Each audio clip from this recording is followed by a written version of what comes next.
नमस्कार मित्रांनो. राष्ट्रवादी काँग्रेसचे नेते बाबा सिद्दीकी यांची काल गोळ्या घालून हत्या करण्यात आली होती. आज महाराष्ट्र सरकार शासकीय इतमामाने त्यांच्यावर अंत्यसंस्कार करत आहे. काल ही हत्या झाल्यापासून अनेक प्रकारचे तर्क लढवले जात होते. याचं राजकारण होणं स्वाभाविक आहे. यात आता थेट शरद पवारांनी उडी मारलेली आहे. उद्धव ठाकरे तर उडी मारणार हे उघडच होतं. अर्थातच त्यांना बाबा सिद्दीकींची काही देणं घेणं नाही. त्यांना फक्त देणं आहे ते देवेंद्र फडणवीसांची. देवेंद्र फडणवीस गृहमंत्री म्हणून सपशेल अपयशी ठरलेले आहेत. महाराष्ट्रात कायदा आणि सुव्यवस्थेचे धिंडवडे उडालेले आहेत आणि मुंबईमध्ये एका राजकीय नेत्याची, ज्याला सरकारने सुरक्षा पुरवलेली आहे, त्याची भर रस्त्यात गोळ्या झाडून हत्या होते आणि त्याला हत्या करणारे लोक रेकी करून जातात. काय चाललं आहे काय? म्हणजे जर झेपत नसेल तर राजीनामा द्या आणि नुसता राजीनामा देऊ नका, राजकारणच सोडा, अशा प्रकारची टीका शिवसेना, उबाठा आणि राष्ट्रवादी काँग्रेस, शरदचंद्र पवार गटातल्या अनेक नेत्यांकडनं करण्यात आलेली आहे.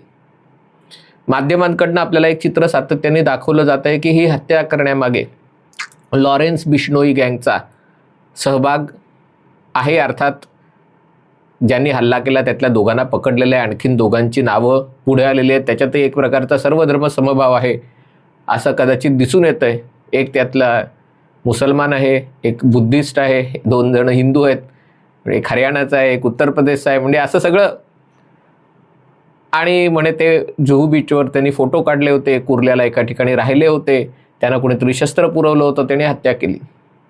का हत्या केली? तर लॉरेन्स बिश्नोई गँग सलमान खानच्या विरुद्ध काहीतरी ते सातत्याने कारवाया करताय. कारण सलमान खाननी काळवीट मारलं होतं आणि तो लॉरेन्स बिश्नोई त्या बिश्नोई समाजाचा असल्यामुळे त्याचा बदला म्हणून त्याला सलमान खानला मारायचं आहे. आणि सलमान खानला मारणं शक्य नाही, कारण मागे कोणतरी एक एन्काउंटर करायला, मारायला कोणतरी एक गँगस्टर आला होता आणि ते काही त्याला पोलिसांनी पकडला, गोळीबार केला होता तर, आणि त्याचा तुरुंगात मृत्यू झाला, त्याचा बदला गेला. हे सगळं वर करणी दिसतंय. ते कदाचित तथ्य असू शकतं, कल्पना नाही काय ते. पण याच्याबद्दलचा एक दुसरा अँगल आज फ्री प्रेस जर्नलमध्ये याच्याबाबतची बातमी प्रसिद्ध झाली आणि त्याच्यामध्ये हे खूप इंटरेस्टिंग अशी घडामोड त्याच्यामध्ये सांगितली जाते. आधी सांगतो बाबा सिद्दीकी आहेत. बाबा सिद्दीकींचं नाव बाबा नाही आहे, त्यांचं नाव झियाउद्दीन आहे. त्यांच्या बायकोचं नाव जिस्लीन का काहीतरी आहे, पण त्यांचंही नाव ते नाही आहे. त्यांचं नाव अलका बिंद्रा असं आहे. लग्नापूर्वी अलका बिंद्रा असलेली तरुणी बाबा सिद्दीकी, झियाउद्दीन सिद्दीकीची लग्न केल्यानंतर तिने इस्लाम धर्म स्वीकारला. पण अलका बिंद्रांचा भाऊ रणजित बिंद्रा, हा अँगल अतिशय इंटरेस्टिंग आहे. कारण रणजित बिंद्राचं वेगवेगळं कनेक्शन, मनी लॉन्ड्रिंग, मटका, दुबईमध्ये नवीन नवीन बिझनेसेस करणं आणि त्याच्यासाठी हजारो कोटी रुपये भारतातनं दुबईत पाठवणं, आणि त्याच्याशी असलेलं दाऊद इब्राहिम कनेक्शन. कारण दाऊद इब्राहिमचा उल्लेख त्या लॉरेन्स बिश्नोई गँगकडून केलेल्या झालेल्या एका फेसबुक पोस्टमध्येही समोर येतोय. आणि त्यामुळे हे काय आहे हे समजून घेणं आवश्यक आहे. बाबा सिद्दीकी मूळचे पटना, बिहारचे, मुंबईत आले. यूथ काँग्रेसचं अगदी प्राथमिक सदस्यत्वापासून त्यांनी काँग्रेसचं काम करायला 77 साली सुरुवात केली. व यूथ काँग्रेसचे ते मुंबईचे अध्यक्ष झाले. 2 वेळेला नगरसेवक झाले. नगरसेवक झाल्यानंतर 2004 त्याच्या आधी 99, 4 आणि 9 3 विधानसभा निवडणुकीत ते आमदार झाले. आणि मधल्या काळात ते राज्यमंत्री होते. ते म्हाडाचे चेअरमन असताना त्यांनी आपल्या अधिकाराचा गैरवापर करून एक प्लॉट SRAकडे, आणि त्याच्यातनं काहीतरी त्याचंही या हत्येशी असलेलं कनेक्शन सांगण्यात येत आहे. म्हणून तो भागही महत्त्वाचा आहे. 14 साली बाबा सिद्दीकी आशिष शेलार विरुद्ध निवडणुकीला उभे राहिले होते. तिथे त्यांचा पराभव झाला. 19 सालीही त्यांचा पराभव झाला. त्यांचा मुलगा झिशान सिद्दीकी याला वांद्रा पूर्व भागातनं, म्हणजे मातोश्री क्रमांक 1 आणि मातोश्री क्रमांक 2 जिथे आहे त्या जागेवरून झिशान सिद्दीकी उभा राहिला केला. म्हणजे जिथे ठाकरे कुटुंबीय राहतात त्याच मतदारसंघात त्यांच्याच अतिशय कट्टर समर्थकाचा, नेत्याचा पराभव झिशान सिद्दीकींनी केला. त्याच्यानंतर जेव्हा महाविकास आघाडी झाली त्यामुळे बाबा सिद्दीकींना जाणीव झाली की या महाविकास आघाडीमध्ये आपलं काही राजकीय करिअर संपुष्टात येणार बहुतेक.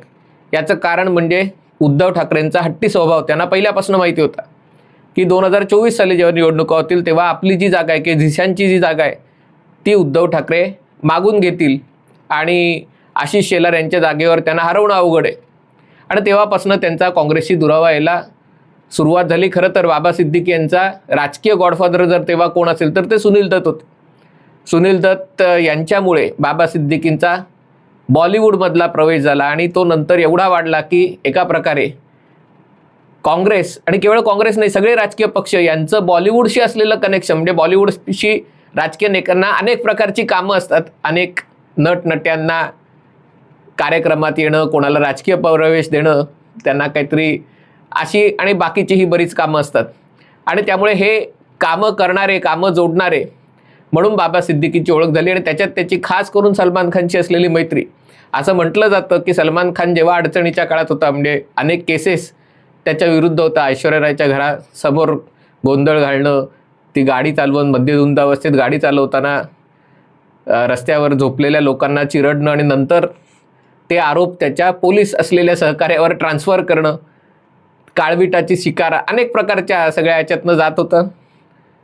आणि त्यावेळेला बाबा सिद्दीकींनी त्याला मदत केली होती असं म्हटलं जातं. आणि त्यामुळे एका प्रकारे बॉलिवूडचा किंग सलमान खान आणि बॉलिवूडचा किंग कंट्रोल करणारा किंग म्हणून बाबा सिद्दीकी अशी ओळख होती. सलमान खान आणि शाहरुख खान यांच्यातला दुरावा मिटवण्याचं कामही 2013 साली त्यांनी केलेलं. आणि त्यामुळे बाबा सिद्दीकीची इफ्तार पार्टी ही सगळ्या मुंबईतली बेस्ट इफ्तार पार्टी किंवा सगळ्या भारतातली बेस्ट इफ्तार पार्टी म्हणून ओळखली जायची. अनेक जण त्या इफ्तार पार्टीला जायला तडफडायचे कारण तिथे सगळे बॉलिवूडचं म्हणजे मौका इफ्तार तर असायचा पण मुलाखत बॉलिवूडशी व्हायची. आणि त्यामुळे त्यांनी राजकारणात एक नाव बनवलं होतं. पण महाविकास आघाडीमुळे त्यांना आपलं राजकीय भवितव्य धुसर होतंय असं वाटायला लागलं. कारण 2024 साली बांद्रा पूर्व ही जागा उबाटा सेना काही सोडणार नाही. कारण त्यांच्या इज्जतचा सवाल आहे. मातोश्री तिथे जर काँग्रेसचा उमेदवार निवडून येत असेल किंवा उभा राहत असेल तर मग काय. आणि त्यामुळे त्यांनी हळूहळू सरकायला सुरुवात केली. तसंही सुनील दत्त त्यांच्यानंतर म्हणजे प्रिया दत्त यांच्या विजयामध्ये त्यांनी महत्त्वाची भूमिका दरवेळेला निवडून यायची प्रिया दत्त पण काम करायचे बाबा सिद्दीकी अशी सगळी परिस्थिती होती. पण तेही उरलं नाही. त्यामुळे त्याने हळूहळू सरकायला सुरुवात केली आणि त्याच्यातनं ते अजितदादांजवळ गेले. त्याचंही कारण आहे आणि ते कारण समजून घेणं महत्त्वाचं आहे. बाय द वे हे अलका बिंद्रा त्यांचं नाव घेतलं, त्यांच्या पत्नीचं नाव, माहेरचं नाव. लग्नानंतर ती मुसलमान झाली पण माहेरचं नाव अलका बिंद्रा. तिचा भाऊ रणजित बिंद्रा यांचं नाव अनेक प्रकारच्या गोष्टींमध्ये चर्चेत आलं होतं. आणि इथेही बाबा सिद्दीकींच्या हत्येचा जो अँगल आहे त्याच्यात मी सुरुवातीला म्हटलं होतं एक फ्री प्रेस जर्नलमध्ये एक बातमी आली आजच. त्याच्यात त्यांनी म्हटलेलं आहे की 15 दिवसापूर्वी एक पत्रक, एक पॅम्पलेट या सगळ्या बांद्रा भागामध्ये फिरवलं जात होतं. त्याच्यामध्ये या कोणाचा तरी फोटो होता. हा कोणाचा तरी म्हणजे रणजित बिंद्राचा असावा असा त्याच्यात अंदाज बांधण्यात आलेला आहे. त्याच्यात असं म्हटलेलं आहे की बाबा सिद्दीकींचा कोणतरी नातेवाईक म्हणून तो रणजित बिंद्रा असावा, त्यांच्या बायकोचा भाऊ. त्याच्यात त्यांनी अनेक रिअल इस्टेट डेव्हलपर आणि बँकांना फसवलेलं आहे. कुठे? दुबईमध्ये. आणि त्याच्यामध्ये त्यांनी भारतातनं खूप सारा पैसा दुबईला मनी लॉन्डर केलेला आहे किंवा पाठवलेला आहे आणि तो वेगवेगळ्या ठिकाणी तो गुंतवलेला होता. आणि त्या पैशाच्या आधाराने त्यांनी जे धंदे सुरू केले होते त्याच्यातनं मोठ्या प्रकारची फसवणूक केलेली आहे. आणि त्याच्यामुळे त्या पॅम्पलेटमध्ये जे काही म्हटलेलं आहे की तुम्ही याच्याबरोबर धंदा करणार असाल तर सावध राहा. आणि बहुधा त्याच आसपास त्यांना ती धमकी आली होती. त्याच्यानंतर त्यांना सुरक्षा पुरवण्यात आली होती. पोलिसांची सुरक्षा होतीच पण त्याच्या पलीकडे त्यांची स्वतःची. कारण जनरली मुस्लिम नेते असतात त्यांच्या इथे त्यांच्या मोहल्ल्यातले 4-5 भाईजान लोक सगळे ते असे आजूबाजूला असतात त्यांच्याबरोबर. म्हणजे असं नव्हतं की ते एकटे होते. म्हणजे आणि जनरली पोलिसांनाही माहिती असतं की आपण कोणाला सुरक्षा देतोय. म्हणजे जर त्याचं कॅरेक्टर जर अशा सगळ्या गोष्टींशी असेल तर पोलिसही. आता याच्यामध्ये मागे जाऊया. या रणजित बिंद्राची 2019 सालीची बातमी आली होती की 2186 कोटी रुपयाचं लोन ते इक्बाल मिर्चीच्या दुबईच्या प्रॉपर्टीच्या वर हे 2186 कोटीचं लोन हे होतं आणि त्याचा वापर हा मनी लॉन्ड्रिंगसाठी आणि याच्यासाठी केला गेला होता. त्याची पूर्वपीठिका साधारणतः अशी आहे की दाऊद इब्राहिम आणि त्याचे सगळे डावे उजवे हे जसं स्मगलिंग, शस्त्रास्त्र, देशविरोधी कारवाई करायचा, तसा जो पैसा सगळा आहे तो पैसा मुख्यतः रिअल इस्टेटमध्ये असल्यामुळे तेव्हाच्या अनेक मोठ्या राजकीय नेत्यांचे दाऊद इब्राहिमशी संबंध आहेत असं म्हटलं जायचं. कारण राजकीय लोकांचा संबंध याच्यामध्ये मुख्यतः पैशाचा असतो आणि या सगळ्या प्रॉपर्टीज त्या लोकांकडनं खाली करवून घेणं, खास करून जिथे भाडेकरू असतील तिथे, आणि मग ते करताना त्याचा विकास करणं, विकास करताना त्याच्यात कोणत्या तरी राजकीय नेत्याचा पैसा हे करणं, या सगळ्या गोष्टी. आणि खास करून मुस्लिम बहुल भागामध्ये किंवा जिथे प्रॉपर्टी ताब्यात घ्यायला लोकांना धमकावणं आहे, त्यांच्याकडनं त्या भाडेकरूंना जागा सोडायला लावणं आहे, अशा सगळ्या गोष्टी आहेत. पण या सगळ्यात मोठा ट्विस्ट आला जेव्हा 1993 साली बॉम्बस्फोट झाले.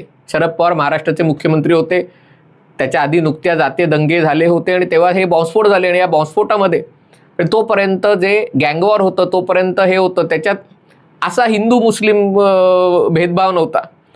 पण या 1992 आणि 93 सालच्या दंग्यांमध्ये, खास करून 93 साली जे दंगे शिवसेनेने केले, असे स्वतः शिवसेनेचे लोक अभिमानाने सांगतात की आम्ही हिंदूंना वाचवलं, त्या दंग्यांमुळे गँगवॉरमध्येही म्हणजे गँगस्टरमध्येही हिंदू मुस्लिम अशी फळी पडली. आणि त्याचा पुढचा भाग झाला की या जे गँगस्टर होते, जे स्मगलर होते, त्यांनी आपलं नेटवर्क वापरून पाकिस्तानमधनं RDX आणून मुंबईमध्ये बॉम्बस्फोट केले. त्याच्यानंतर म्हणजे हे जे सगळे रिअल इस्टेटच्या गोष्टी होत्या, कोणी बिल्डिंगी त्यांच्या मालकीच्या अनेक बिल्डिंगी होत्या, पण एका रात्रीत ते देशद्रोही दहशतवादी झाल्यामुळे, त्याच्या आधी गँगस्टर असला तरी तो गुन्हेगार होता, देशद्रोही नव्हता, म्हणजे अशा अर्थाने देशद्रोही नव्हता, ज्याच्या हाताला निष्पाप लोकांचं रक्त लागलेलं, असे देशद्रोही नव्हता. पण हे सगळं 93च्या हल्ल्यानंतर, 93च्या दहशतवादी हल्ल्यानंतर यांनी स्वतःच्या नावाने किंवा बेनामी विकत घेतलेल्या प्रॉपर्टीज,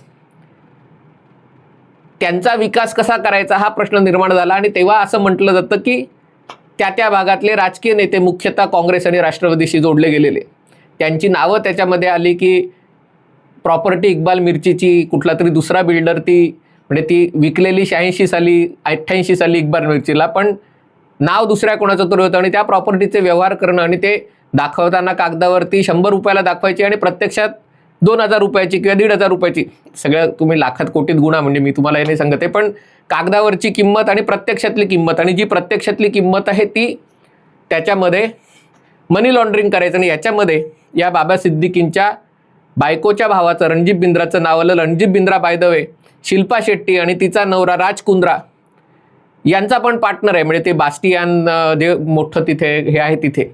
आणि त्यामुळे हे अनेक धागे दोरे या सगळ्या प्रकरणाशी गुंतलेले आहेत. बाबा सिद्दीकींचं स्वतःचं नाव याच्यामध्ये 2018-19 साली आलं होतं. एक ते महायुतीजवळ येण्याचं एक कारण तेही आहे की शेवटी मागे ईडीचं शुक्ल कष्ट लागलं की इकडे या आणि पवित्र व्हा, हे सगळं त्याच्यातनं झालं. आता हे प्रकरण कुठल्या दिशेने जातंय याच्याबद्दल काही सांगता येत नाही, कारण जेव्हा अजितदादा इकडे आले तेव्हा नवाब मलिक पवित्र झाले, तेव्हा सगळ्या गोष्टी, इक्बाल मिर्ची, प्रफुल्ल पटेल वगैरे सगळे आरोप भाजपाने केले होते, ते सगळे आरोप शांत झाले. कदाचित हे सगळं महाराष्ट्र भाजपच्या हातात नसावं, दिल्लीतनं ठरवलं गेलं असावं. पण सांगायचा मुद्दा हा की आता ज्या प्रकारे शरद पवार आणि उद्धव ठाकरे याच्यात उतरलेले आहेत आणि त्याच्यातनं अशा प्रकारचे आरोप केले जात आहेत, तर असे आरोप जर सुरू राहिले तर कदाचित पुन्हा एकदा एखादा पेन ड्राईव्ह बाहेर येऊ शकतो, एखादी CD बाहेर येऊ शकते. आणि त्याच्यातनं हे जे आत्ता लॉरेन्स बिश्नोईकडे सगळं प्रकरण चाललं आहे, ते लॉरेन्स बिश्नोईचं प्रकरण दाऊद इब्राहिमकडे वळू शकतं. अर्थात ते ठरवणारे आपण नाही आहोत, जे समोर येतं ते पाहायचं आणि त्याचं विश्लेषण करायचं, एवढंच आपलं काम आहे. पण या निमित्ताने, बाबा सिद्दीकींच्या निमित्ताने या सगळ्यांची मुळं कुठे गेलेली आहेत, खोलवर आहेत, ते समजून घेणं आवश्यक आहे. ते करण्याचा हा एक छोटासा प्रयत्न आहे. हा व्हिडिओ आपल्याला आवडला असेल तर कृपया लाईक करा, शेअर करा आणि चॅनल सबस्क्राईब करा एवढीच विनंती आहे. तुर्तास इथेच सांगतो. पाहत रहा MH48.